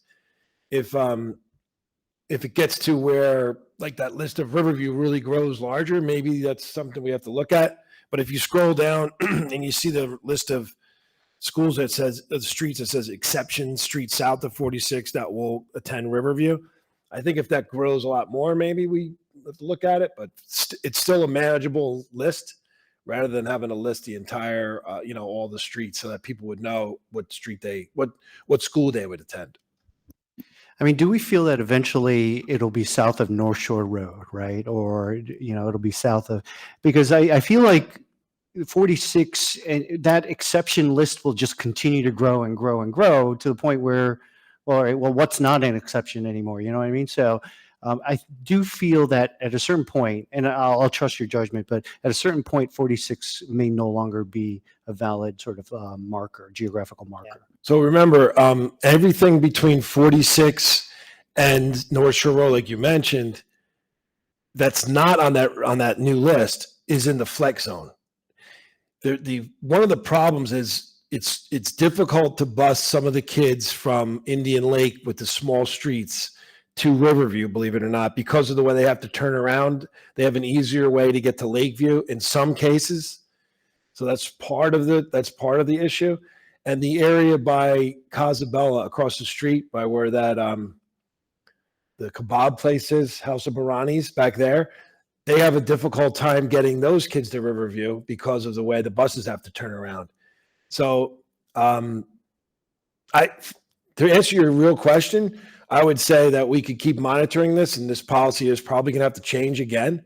But if you notice, if everybody could pull it up, I put wording at the top in red, and I want to keep that there, that we still reserve the right to move children to either elementary school to help us balance efficiency, right, and class sizes. So, are we going to get to the point where we have 26 kids and there's a 27th kid now in one of the classes? Now we have to hire a teacher, or are we going to move that kid to Riverview? I would bring it to you and pose that question. Obviously, you would have to approve of a new teacher, but I would explain to you why I think we shouldn't do that. So, you know what I found very interesting? I've been bringing this policy up to people, and they know about it. I was surprised they knew about it. Like, people in the town know that they're in the flex zone. I know we publicized it, and we even sent it to all the realtors. Like, we sent it to about 50 realtor offices, and when this is redone, we're going to send it again. But I was pretty impressed with the fact people knew that they're in the flex zone. So that was good, because you know how we always think everybody knows what we think because we talk about it all the time? They actually did know. So that was good.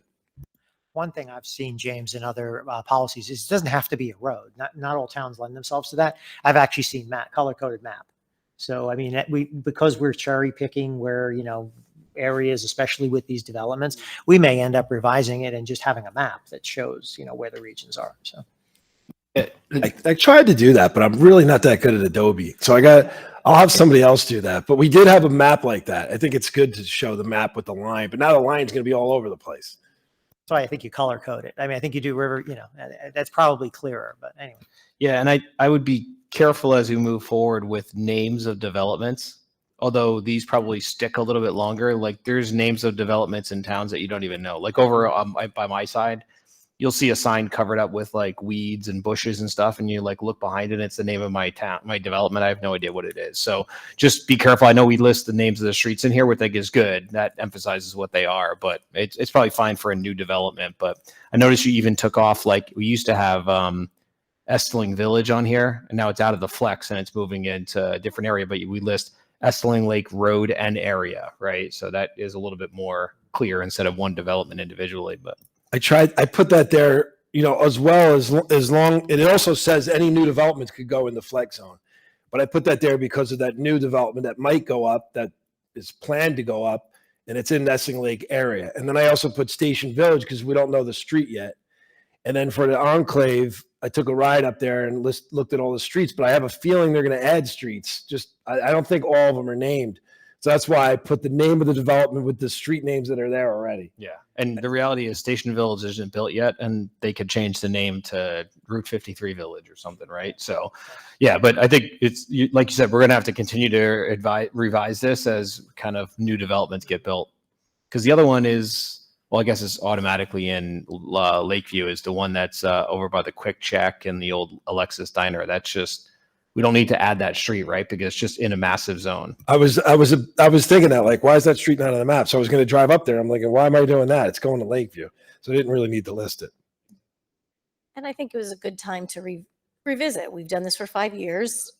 I know what comes in every year and where the kids seem to be clustered and which ones are easier with transportation to move. And so we might as well just go ahead and put them in Riverview instead of having them do the guessing game of which school they're going to go to. So We should probably highlight too for the board this wording here. So on the second page, on page 2 in the red, right above where it says the reasons why what things that we consider, we made new wording here that says because of this flex zone, school assignments in the flexible attendance zone may be delayed as compared to students outside the flexible attendance zone. And we need to make sure that people understand that if you live, like, let's say you live south of 10, we're going to tell you you're going to Lakeview because that's where you're going. But if you live in the flexible attendance zone, you might have to wait a bit because we don't really know who's registering yet. And we want to be fair, right? By that, we don't want to put you, say you're at Lakeview and then move you to Riverview. So I talked to Dr. Cullis about this. We feel strongly that while we'd like to tell you as early as possible so you could take advantage of going to the school that you're assigned to's pre-registration events, it's going to have to be delayed just for efficiency reasons. The only other comment I would make, Steve, is that the one comment that's under attendance area and it's highlighted in red and bold, it does, if I were to read this as a citizen, I would feel like that's an overarching statement. Because you list all this information, then you say the Denville Board of Education reserves the right to place all students at either elementary school in order to efficiently manage enrollment and class sizes. I don't know if we want to consider, like, that makes it feel like you could be practically in Randolph and we're going to send you to Riverview, right? We're not going to do that. It doesn't make sense for us. The only reason I said that is maybe, right? Like maybe you hit that number and now we're talking about hiring a teacher or sending a kid to Riverview, even if it is that far away. I mean, again, the board would have to decide, right? The board would have a vote on there to hire the teacher to put that, or I would bring it to the board's attention and say, look, this is where we're at. We're full in all the classes. If we want, either we bend the policy or we hire a teacher or we move that student to Riverview. I mean, we could differentiate and say most likely we wouldn't do that in the south of 10 area. But I think just to be safe so that everybody understands before we go into this that, you know, for efficiency reasons, we might have to move you to the other school. I'd rather see us expand the flex zone bigger. If you think that's a real possibility that we would have to actually make an exception to what we have generally written in here, expand the flex zone bigger if that's what we need to do. Because I'm telling you, as a layperson, if I were to just read this policy, I'd be like, oh, that's just a caveat. Like you can write anything else after that. It doesn't matter what you write. You're basically saying we have the right to basically go against anything we say here and decide that we want to send you to a different school. So I mean, there's neighborhoods, there's kids that live next to each other, right? There's kids that might be a grade apart, but they're best friends and they want to go to the same school. There's cousins that live near each other. There's all sorts of scenarios that you could think of. And obviously we take all that into account as, you know, people kind of bring it to us if we can, right? But it feels like it just feels like a legal, here's my out. Yeah, that's exactly what it is. But I'm also, you know, if I put it in there because I'm representing you as the stewards of the taxpayers' dollars, and I felt like maybe that's something we want to do, but I'm not married to it. If the board feels strongly about not having language like that in there, you know, we're fine with it. It's just something that I realized as I was doing it, because we're making it a little bit more specific, right? Like we're saying this group of students are now going to Riverview in this area, and that might help a little bit. But because of that, maybe there is one of those streets there that for some reason we do need to send the kid to Lakeview instead of Riverview.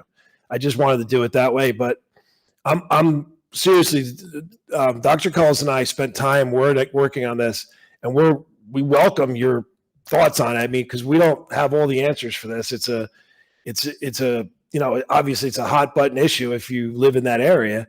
But if anybody would like to give us some heads up or guidance on this, we're happy to make changes.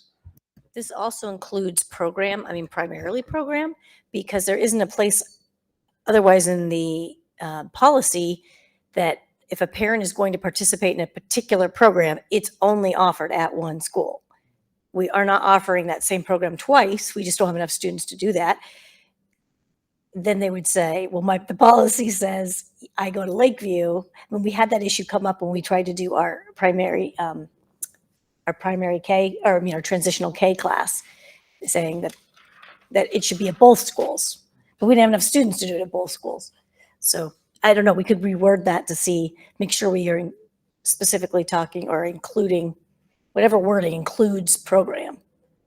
Maybe we need to add, like, either we take out the wording that we have now, that you're right, it's a catch-all, it's a legal language saying that, you know, we might have to move you. If the board is not comfortable with that, I would strongly recommend that we at least add language that says that depending on your program, you may need to go to a different school in some language, because we like our autistic program it's pre-K is at Lakeview, and actually all of our pre-Ks are at Lakeview, and then our autistic program from grades one or K to 5 is at Riverview. So at the very least, we'd like to have that in there, just because it would help us. That makes complete sense, obviously. Yeah. So I support that. I mean, the other thing too is that sentence is written twice in here. It's like 3 times, actually. it's Yeah, very three like, it's written right before we list the actual policy and right after we list the actual policy. And I also Like, put it at the bookended. end. The last thing it says is that too.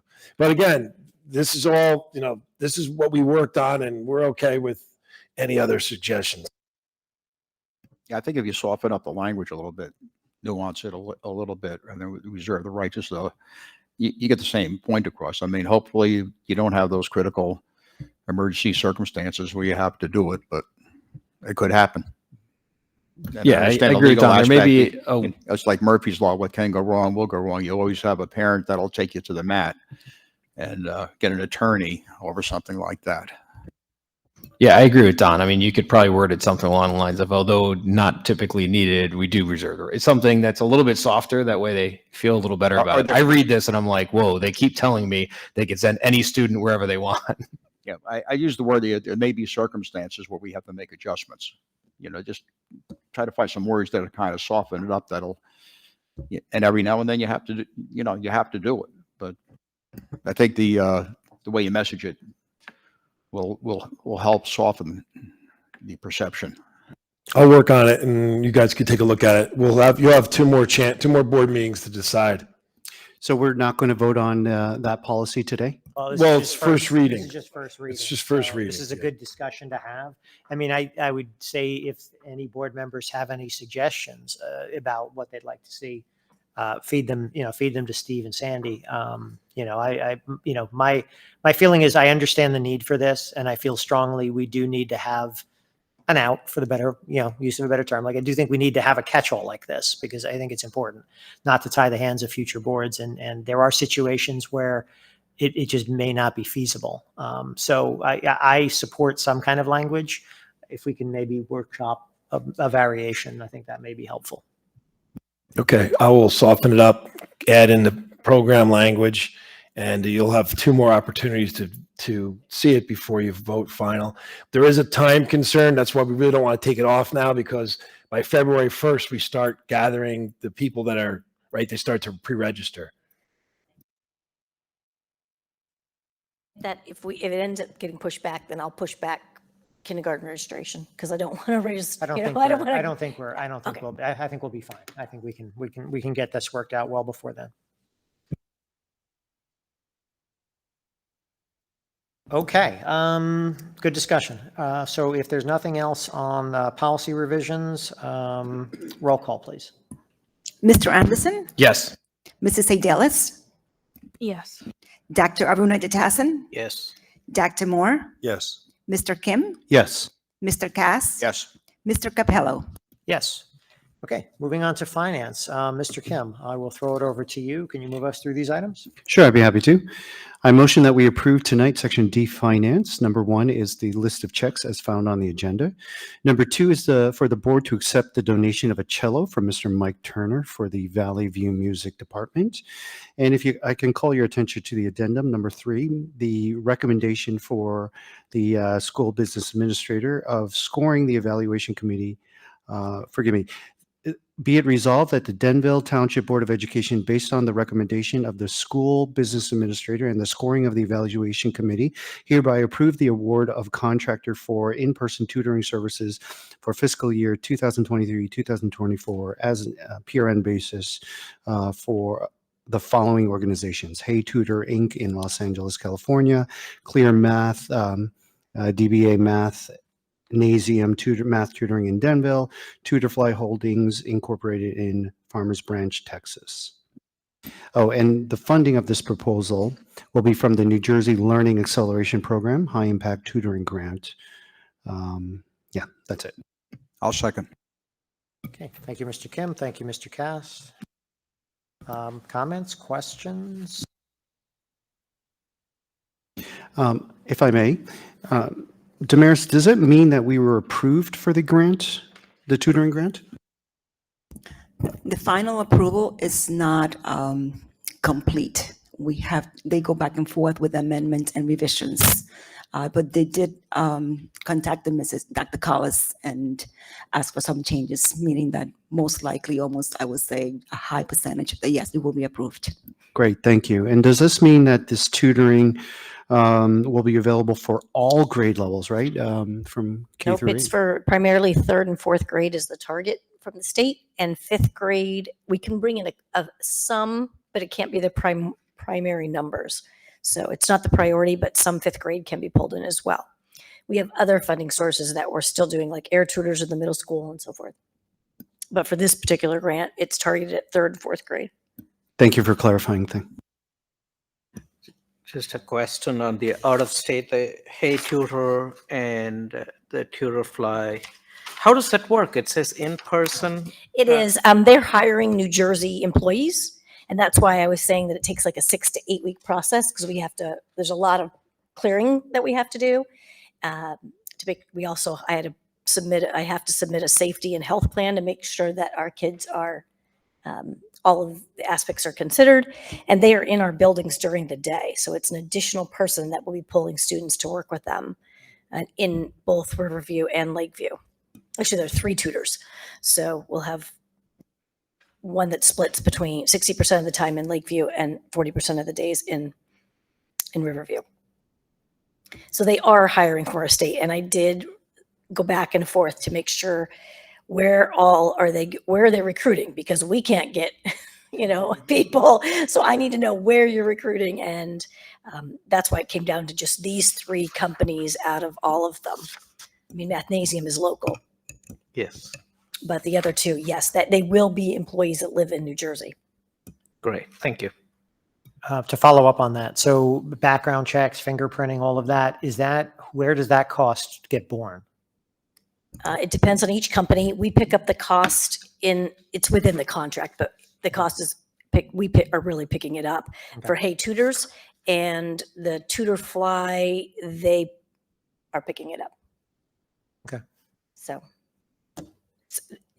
the Tutor Fly is a little bit more expensive, but they're picking up the clearances, and Hey Tutors is a little less expensive, but we're paying for the things. So it kind of works out the same. Got it.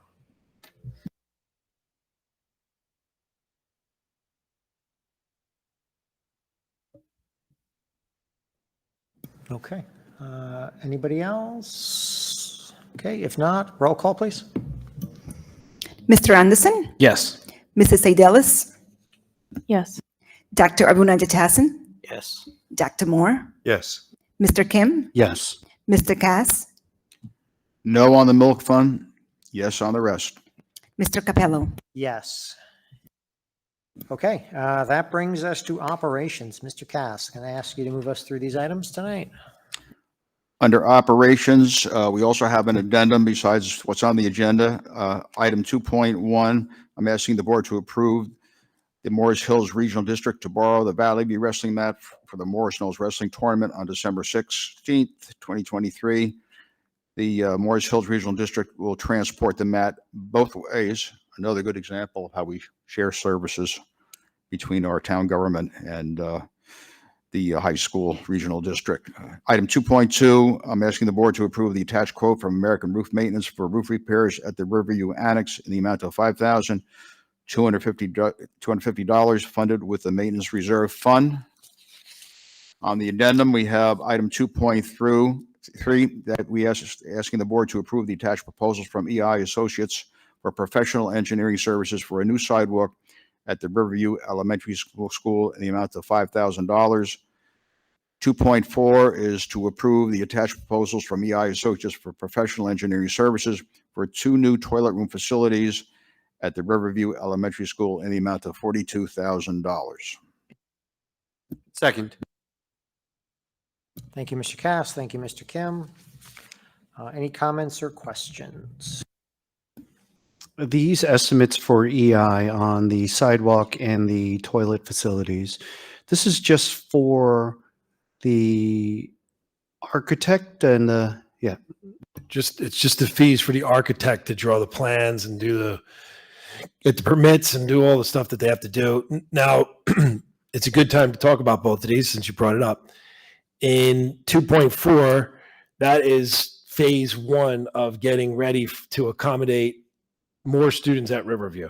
What that's going to do is create 2 more in-class bathrooms without taking any space from a current classroom. If you remember a couple years back, we did this at Lakeview because we had to get waivers for the bathrooms and all that. So what we're doing now is just getting a little bit ahead of it, because if you recall, the Valley View bathroom that we built, which was 10 by 10, took about 18 months. So this is one of those ones where I just want to kind of get this thing moving. And it's not like it will go to waste. We'll use certain special ed classrooms can use it or something like that. It'll be utilized by our staff, by our students. And the other one is a safety concern. This is really from me witnessing, as well as the issue that happened on St. Mary's Place with the motorcycle that almost hit the police officer. And then just speaking with our police, with our staff, standing there and watching what's going on. And what this will do is the students that will cross from the annex to the main campus and vice versa, but they won't have to walk across the parking lot like they do now. This sidewalk will start from the crosswalk and connect with the other sidewalk by the building, so they no longer have to cross through the parking lot, which, believe it or not, there's been a few occasions where parents and other people have not been very courteous to the students walking across the parking lot. And they also won't be walking in the parking lot anymore. So it's something that we all thought about was important. We really need the plans because we're going to have to ask the town for a little piece of their property to put this sidewalk on. So we're going to need to go to them and say, we'd like to do this. And I'm sure they're going to be fine with it. As a follow-up, can we pay for this with reserves funding? This will be part of the budget out of reserves, yes. Out of reserves, okay. 24, 25 school budget. Thank you. And just one more question with regard to 2.2, which is the roof repair. That's the cheapest amount for a roof repair I've ever seen. Do we expect this to be a much larger issue down the road? I mean, I know we've talked about that roof over there a little bit, very briefly, but is this like the beginning of a bigger problem? So this is like a Band-Aid on the roof to get us through to limp through to get us to put a new roof on there. So that's all part of the lease that I'm going to discuss with you in executive session today. And that will come for vote probably in January. That in the lease we'll have information about how that funding will work on the roof. But right now there's a few actual leaks that needed to be addressed, and that's why. And the negative side of it is repairs are on us, replacements are on them. 65-35. So this is a repair. It's all on us, and it is fairly inexpensive, but it's basically, like I said, trying to just get through until we're ready to replace that roof hopefully within the next 1.5 years, we should be starting on that.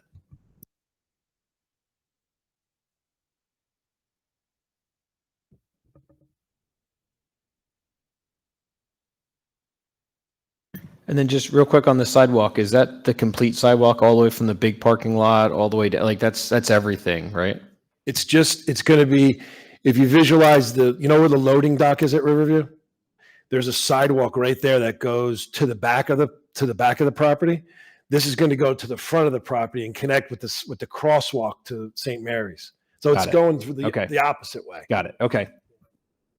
So it's not a sidewalk currently. Oh, it's a grassy area. It's not a replacement. Right. Okay. Got it. Makes sense. Thank you. Okay. All right. Anyone else? Okay. All right. If not, roll call, please. Mr. Anderson, Yes. Mrs. Adelis, Yes. Dr. Aruna Jatasan, Yes. Dr. Moore, Yes. Mr. Kim, Yes. Mr. Cass, Yes. Mr. Capel. Yes. All right, we are at good of the cause. I know we've received committee reports in the last week, correspondence, any other items that you all would like to discuss. Now's the time. Somebody from the finance committee is going to highlight the lunch issue just for the board. That was part of the your minutes, but I'd just like them to highlight that. I need a minute to pull that up, so if you can come back to me. I can go through our things for the three Or bullet points. highlights for Yeah. the, I have green team presentation, space committee presentation, and the tutoring grant. Good. works for me. Do we want to put some additional emphasis on the space consideration or do something a little different than just like highlighting it in a bullet? I don't know what. Yeah, what I'm we going to do a lot about it. Okay, perfect. It's all you. Okay, so during the Finance Buildings and Ground Committee meeting, we had a discussion with regards to the free milk and the individuals that qualify. The cost for sort of free meals, I think, is also the free lunch program has really ballooned, where it is now costing the district. It's estimated to cost about $100,000. So it looks like more than 5% of the district students district-wide qualifies for free milk. And at this point, Damaris has decided that we need to start the application as soon as possible. So the USDA survey has been submitted. The impact, of course, will be to the local PTAs, where they've been providing the lunch programs, and the district has, and even the township has been subsidizing those fees or those costs. So it looks like we're good. The district is going to have to shift gears and look towards getting some subsidies from the government. Was there anything else, Steve, that I might have missed? Well, we also, when we met with the PTA today, this didn't come up with our group, but they brought a good point that it will impact the local businesses as well because the PTAs are using the local businesses. Currently, Riverview and Lakeview use Simply Gourmet, which may end up being the vendor we choose because remember we don't have a kitchen facility, so we're going to need to have an outside vendor. And Lakeview, Valley View does not. They use independent vendors in the town. And once you go to the USDA program, there's a lot of different regulations, and you definitely can't use you can't just go to a store or a restaurant and buy food from them. They have to go through an entire process. So if we did pick a vendor like a Simply Gourmet, I'm not saying it has to be them, but something like them, they could purchase directly from a business, but we couldn't. That's how it would work. And the meals have to meet certain standards. There's all kinds of different rules. As you can imagine, it's going to be federal regulations. So that's where we're at with this right now. But I appreciate you bringing it up. I really wanted the board to just be highlighted in this, that the cost has really ballooned. If you remember when I first did it, it was about $35,000. Now it's gone up to about $100,000. We do get some money from the town, and we have gotten grants in the past from businesses, but it's a pretty substantial number right now.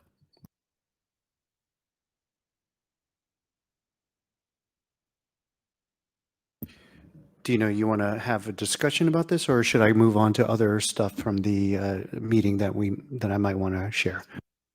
We can, if anybody's got any thoughts, by all means. I think, I think both of you kind of summarized it pretty well. And again, just for the public's, to make it clear, once we cross that 5% threshold, it's not optional. It's something we're required to do. And then all those requirements that come with the USDA program fall into play. And that's what Steve was getting at about what vendors you can use, and they have to be USDA approved, and the lunches have to meet certain criteria, on and on. I think we're heading that way. It seems like it's going to be inevitable. when we met with the PTA presidents, the interesting thing was, again, they brought up the fact that it's going to affect, various businesses in town because they rely on those week in and week out purchases. What was interesting was that Valley View, for Valley View particularly, while it's a pretty big money generator for them in terms of funding, it's not as big as it used to be. It's also become a very big headache because they have a huge problem finding volunteers. So as unhappy as they are about the potential of losing the revenue, it's not a total, for them, there's pros and cons because it is a program that's becoming more expensive to run and harder. So just wanted to bring that out because that was a little bit of new intel today when we sat down with them.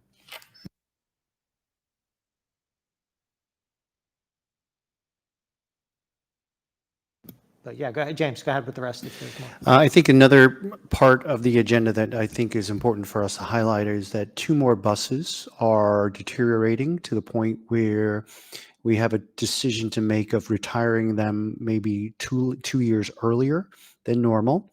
It does look like that we will be, or Damaris had mentioned that we will have 2 more buses in the budget for the next fiscal year, which is $150,000 each. So those 2 buses did not pass inspection because of fuel tank leaks, and the cost to repair each one will be about $10,000. So,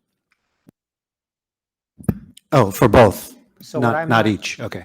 So then what I'm not clear on is, so are we not using those buses or are we repairing them to use? Like, where are we at then with them? Currently, we're not using them because they need to be repaired. And yes, we order the parts to repair them because we still have 2 more years and we're going to, at least for $10,000, it's worth repairing them as long as they pass inspection, of course.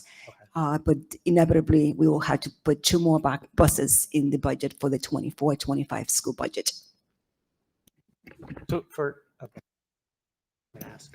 The question is, why is this happening? Like, is there a problem with the buses we're buying? Is there a problem with the maintenance we're doing? Is there just this is not a problem I've ever heard of until like the last 2 years. All of a sudden we're retiring buses early. In the past, we were retiring buses going, oh man, I wish we can keep them longer because it just got to the time period where the state said you can't use them anymore. I just feel like something shifted. I don't know if they're just making crappy buses now or what. I think it's really 2 things. One is they extended the amount of time you could use them. So before, what was it, 12? Now it's 15? It used to be 12 Now it's many 15, years ago. right. It's 15. So they moved to 15. According to our mechanic, who's been around for a long time and does this, he feels strongly that the moisture from the river down there is doing harm to the bodies of the trucks, of the vehicles, including our trucks. And we do have substantial rot that happens, whether or not it's exacerbated by the river. I can't guarantee that, but I do. This is a common theme that we hear often, even with the beds of our pickup trucks and our dump trucks, all those things, right? We have, and even the brakes and things like that. He says they're rotting earlier. Now, I did talk to you guys about. We do have a realtor that we're working on with the other property, and I asked him to take a look at any properties that might come up that are commercial that we could discuss, and maybe that's something we want to do down the road is move that facility to another location away from the river. There's not much we can do down there, you remember, because of the DEP regulations, and it's in the flood zone, and there's not really much construction we can do to try to make anything different down there. So I would just ask if we can look at, we looked at electric buses a while ago and we said it wasn't cost effective, but if we're retiring buses early, does it become more cost effective because we're losing years on the back end? Is it something that will be avoided by it or not? I'm not a mechanic, so I couldn't tell you, but there's less mechanical parts to an electric bus, right? So there's no exhaust. yeah, there's no exhaust, there's no fuel tank. You can't have a fuel tank leak. You could definitely have batteries corroding potentially if it's a water problem down there. But anyway, just something to throw out there as something to look at. We say it's not cost effective, but maybe it does become more cost effective. I don't know. I spoke to Damaris before the meeting started for a few minutes about the buses, and it was rust at the bottom of the tanks. So I wonder if there's I know there is, it's out there. There's a lot of automotive rust preventive products out there. So I'm just wondering if you spray the bottom of the tanks and the sides of the tanks, that might help preserve them from rusting. And I don't know what the date of these buses are compared to the other ones, but as Mike said, I've never heard about gas tanks rotting out before. So I'm just wondering if the tanks are made of a different type of metal, the thickness of them, et cetera, that has precipitated that, having holes in the bottom of a gas tank. I'll have the mechanic look into that. I'm not aware of any preventative solutions, but I'll have him look into that. Yeah, the industry had just a lot of rust proofing items they do when they restore cars, and a lot of sprays and epoxy and things like that. That probably not that expensive compared to what you have to do to repair that tank. And it's a big safety item. It's a good thing they inspect the buses, because you're going to be driving along, all of a sudden the bus is catching on fire. I mean, that can happen. And I mean, I mentioned electric buses, Damaris and Steve, but I don't care whether that's like another manufacturer. If it's $20,000 more, it might be worth it if we're getting 3 more years out of them if these buses are going bad. So just whatever we can look at to try to avoid the problem moving forward. It's something it could just be a rash of bad luck, but it feels really strange that we're having like 3 buses go bad in a year's period. It just seems a lot. Well, the other thing I just mentioned quickly, you talked about the beds rotting on the pickup trucks. I know we use salt, we have salters on one of the trucks that does plowing. So that's, I mean, from a preventive maintenance, are we, washing the trucks periodically, especially the undercarriage there? You go through the car wash there. It's an option, costs more to have the bottom of your vehicle washed. And also I think they have a rust preventer too. I don't know how effective it is, but we're in the Northeast here, so you get some bad winters, a lot of salt, ice melt around the road. It rusts everything and rots everything. We have a washing we wash our buses and all vehicles twice a year on a schedule basis with a local car wash. And they're getting the underneath the undercarriage too? Actually, they do. We had to bring it to the car wash. There's another company that comes into the department and wash it on inside and outside, but not under the buses. Those buses, we need to take it to the car wash.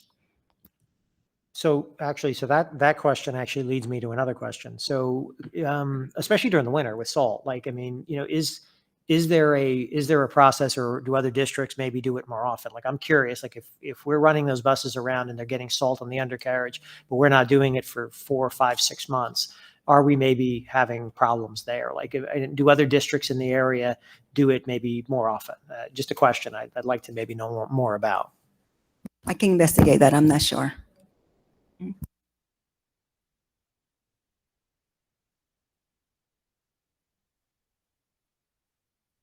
Poor Damaris, I'm sorry.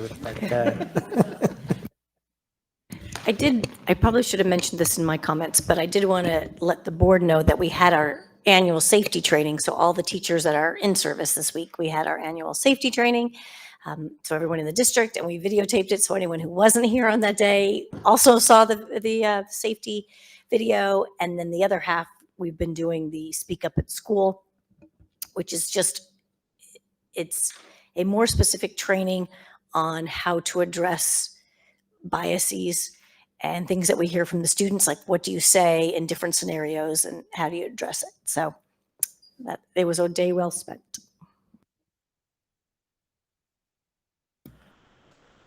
All right. Any other good of the cause items? All right. If not, I just want to take a second. We are at, I'm sorry, was there? No. Oh, okay. Before we move to executive, I just want to take this opportunity. It's the last meeting of the year. I wanted to thank you all. We accomplished, I think, a hell of a lot this year. It has been amazing working with you. Being president has been an honor this year. I want to thank everyone for all their hard work. And again, I really, I've enjoyed the experience and enjoyed working with you all. So I unfortunately was going to try to put together a Denville board unwrapped, summary of the year, but didn't get to that. But I know, we've spent countless hours this year. working on all manner of issues that are important to the district and the town. So I want to thank you all for, your support and your hard work. And again, it's been an honor. So thank you.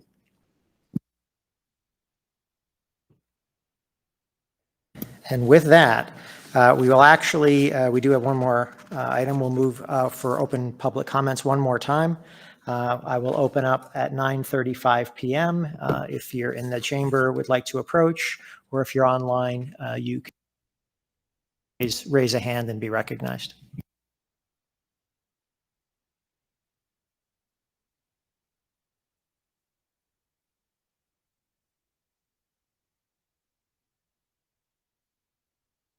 Okay, seeing no one in the chamber and no one online asking to be recognized, I'll close the second public comment at 9:36 p.m. We do have need for an executive tonight. I will ask Dr. Moore, would you be okay moving us into executive? Sure.